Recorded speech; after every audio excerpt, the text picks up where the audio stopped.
Grozdeta in leta 2011 dve redovnici, ki sta delovali v Bosni, in sicer sestro Marijo Krezino Jožefo Bojanc in Marijo Antonijo Jožefo Fabijan. Razvrščeni sta bili, kot rečeno, leta 2011 v Sarajevo. Toliko morda o povezanosti Benedikta 16. Hvala lepa gospodu Dolinarju za njegov prispevek. Naj povem, da bodo vsi ti prispevki tudi v pisni obliki razdeljeni med vas in so tudi dostopni na spletni strani. Med njimi je tudi izjava oziroma izkušnja kardinala Rodeta. Kot veste, je on tudi kardinal Vodilec, ki povoli novega papeža. Potem še druga stvar, danes večer ob 6:30 bo tudi zahvalna sveta maša za pontifikat Benedikta 16. v ljubljanski stolnici. Sveto mašo bo vodil apostolski nunci, potem bodo zbrani ob njem tudi vsi slovenski škofje in vsi vi in vsi verniki ste lepo povabljeni k tej sveti maši. Tudi diplomatski zbor seveda. Sedaj pa predajam besedo gospodu doktorju Antonu Štruklju.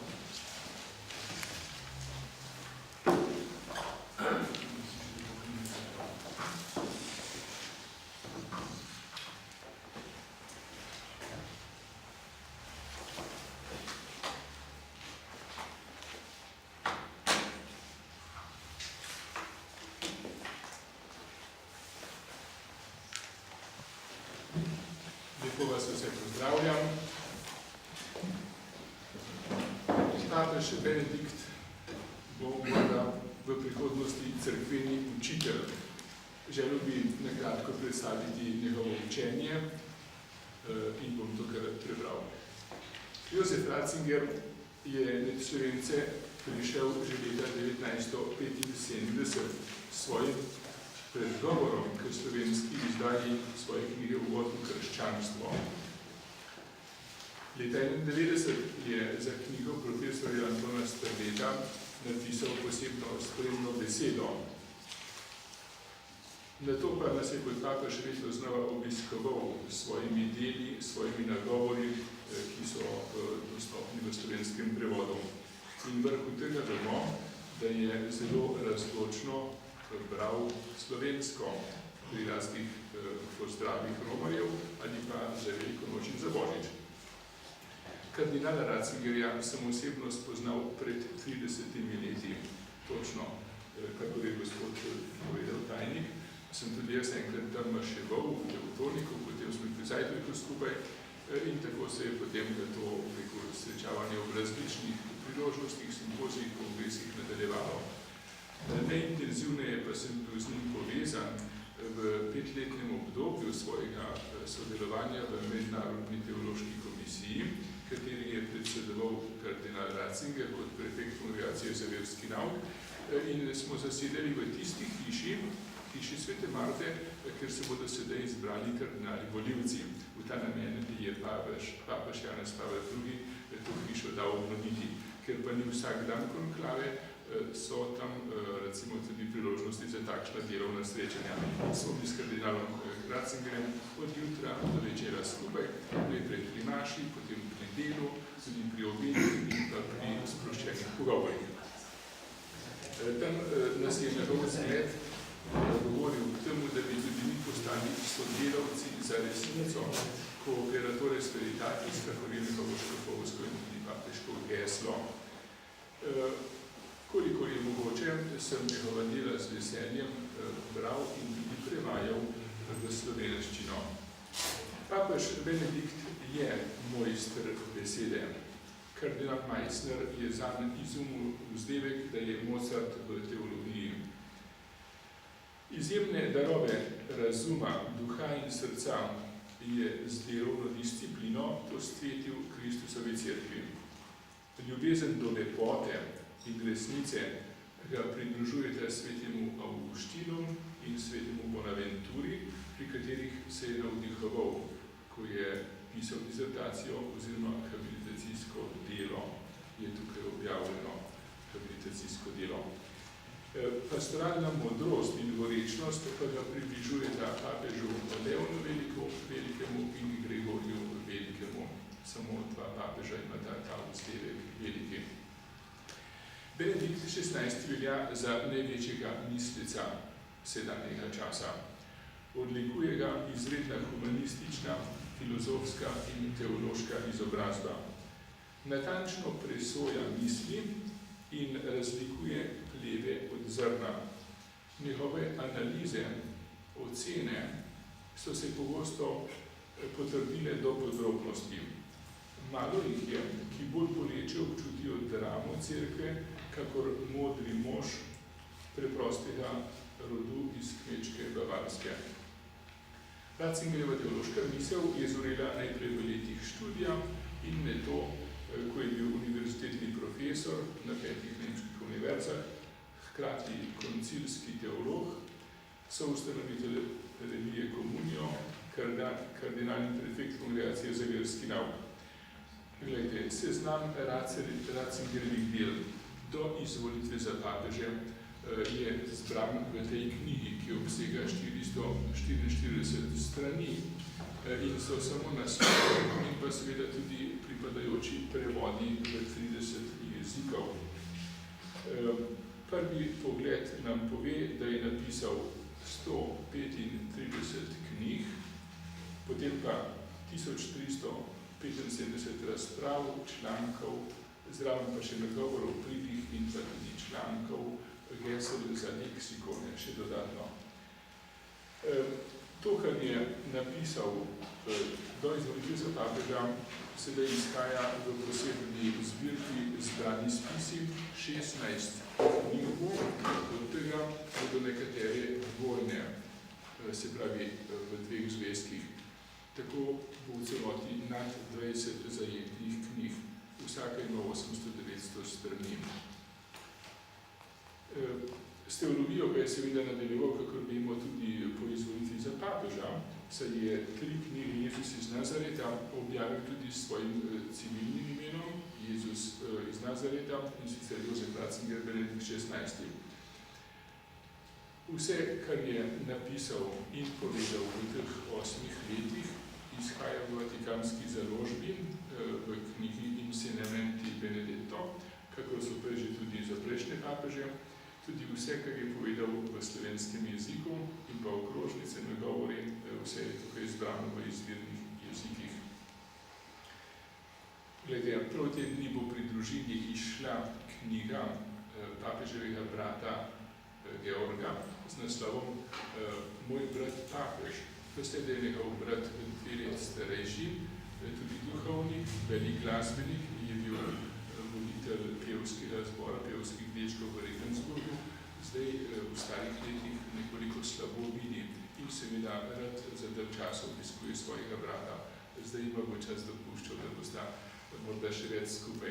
Imela pa sta tudi s sestro Marijo, ki pa je nekako pred 20 leti umrla, bila je Ratzingerjeva tajnica in je šla za vse svete v Regensburg na pokopališče k staršem, pa se ni več vrnila, jo je tam doletila kar. Dobro, 3 so bili otroci. Glede, zdaj pa še 3 utrinke povedal, ko smo že nekako blizu tega, iz spominov našega papeža. Pravi, da je tisti dan, ko je prišel na svet, bila velika sobota, 16. aprila 27. leta, veliko snega, tako da brat in sestra nista smela k krstu, kamor so nesli novorojenčka. In krstili so ga z blagoslovljeno vodo velikonočno in pravi, vedno sem bil pravzaprav osebno hvaležen, da je bilo moje življenje že od samega začetka potopljeno v velikonočno skrivnost. Pravi, ni bila še velika noč, velika sobota je bila in to je podoba našega življenja. Nismo še na cilju, a gremo proti velikonočni zmagi. Drugi utrinek, oba sta bila leta 51 na praznik Petra in Pavla v Frajzinški stolnici, skupaj s 50 sošolci, posvečena v duhovnika. Papež se spominja tega dogodka. Pravi, ko je ostareli načko položil roke na mojo glavo, se je od glavnega oltarja dvignil ptiček, morda škrjanček, poletel po stolnici in pri tem žvrgolel majhno hvalnico. To mi je bilo kakor tolažba od zgoraj. Dobro je tako, na pravi poti si. In končno tudi razlaga, zakaj si je v svoj grb dal 3 znake, najprej tisti črnec, potem medved, ki ga imajo tudi frajzenški gospodje na Škofjeloškem, in pa školjka. No in v zvezi z medvedom se opira na legendo, na pripoved prvega frajzenškega škofa svetega Korvinjana, ki je šel v Rim, prtljago mu je nosil konj, pa je po poti neki medved napadel konja in ga raztrgal. Svetnik je zakazal temu divjemu medvedu, narožil vso prtljago in mu jo prinesel v Rim. Si lahko predstavljate, kako so Rimljani debelo gledali sledi vročine tega otovorjenega medveda. No in Ratzinger pravi, svetnik je potem medveda spustil na svobodo. Ali se je vrnil na Alpe, ali šel v Bruce, ne vemo. Potem pa nekoliko rekel, državnostjo pravi, jaz pa sem svojo prtljago sam prinesel v Rim in odtlej že nekaj let hodim s svojim bremenom po cestah večnega mesta. Ne vem, kdaj me bodo izpustili na svobodo. In vemo, smo slišali, da je prefekt kongregacije pogosto vsakih 5 let, zlasti po 75-letnici, želel, da bi bil oproščen. Pa mu je takrat ob 75-letnici rekel Janez Pavel II. Sploh vam ni treba pisati pisma, ker vas hočem imeti do konca. In tako vidite, ni bil odpuščen. A vendar potem razlag Ratzinger 74. psalm, ki je tako ljubo v goštinu, pravi, sem kakor uprešno živinče, ki na tem svetu vleče Božji voz, a prav tako sem blizu tebe. Sem čisto pri tebi, Gospod. Ko delam zate, sem čisto rekel blizu tebe in to je moja tolažba in moja veselja. Glede, vemo, da je blažen Janez Pavel II. Ratzinger je zelo cenil in mu izkazoval veliko, zelo prisrčno in globoko zaupanje. Tudi je nekoč povedal, kardinal Majster, da veste, vse moji dokumenti in vse moje papeževanje svojo teološko globino se zahvaljujem Ratzingerju. In vendar, kot ponižen in skromen delavec v Gospod v Menogradu se Benedikt zaveda, da petrinske službe zaradi njene duhovne narave ni mogoče opravljati samo z dejanji in besedami, ampak predvsem tudi s trpljenjem in molitvijo. In temu se bo zdaj posvetil. Odpoved petrinski službi gotovo samo povzdiguje veličino njegovega poslanstva. Je služabnik Jezusa Gospoda in njegove cerkve.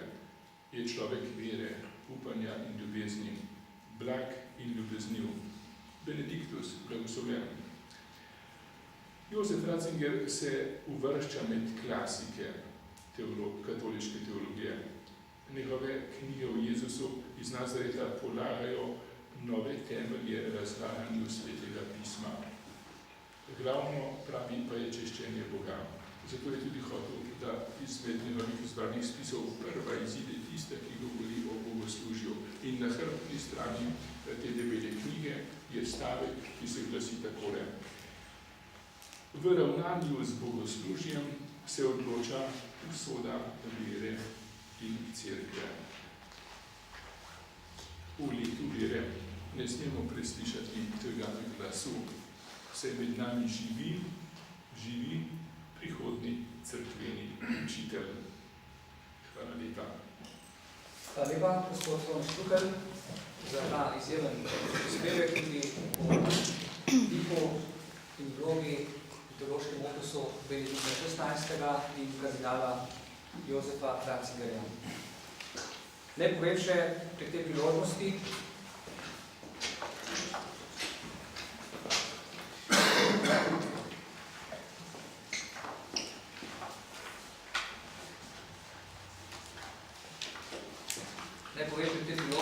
to, da volitve novega papeža, ki se bodo začele v kratkem, določa apostolska konstitucija Univerzi Dominici Gregis. Potem pa je papež Benedikt XVI. Dodal še 2 nova dokumenta, iz prvega leta 2007, Motu Proprio, kjer določa nekatere spremembe, in sicer prva velika sprememba je ta, da morata biti v vsakem primeru 2/3 za izvolitev novega papeža. V prejšnji apostolski konstituciji je tudi najprej določeno, da mora biti 2/3 kardinalov za novega papeža, vendar po določenih glasovanjih, če ne bi šlo drugače, je dovolj tudi absolutna večina, se pravi 50% plus en glas. Medtem ko po novem to ni več možno. To pomeni, se zahteva veliko večje soglasje kardinalov v tem, kdo naj bo novi papež. Potem pa še motu proprio, ki je bil izdan prav v te dni. In sicer v tem motu proprio pa pove, da glede na to, da so nekateri oporekali, da nekateri kardinali se ne bi smeli udeležiti konklava, tudi če še niso stari 80 let zaradi nekaterih razlogov, papež pravi, da volitve papeža so kardinalska dolžnost, to je pravzaprav glavna in bistvena dolžnost kardinalov, da volijo novega papeža. To ni privilegij, ampak predvsem pravica oziroma dolžnost.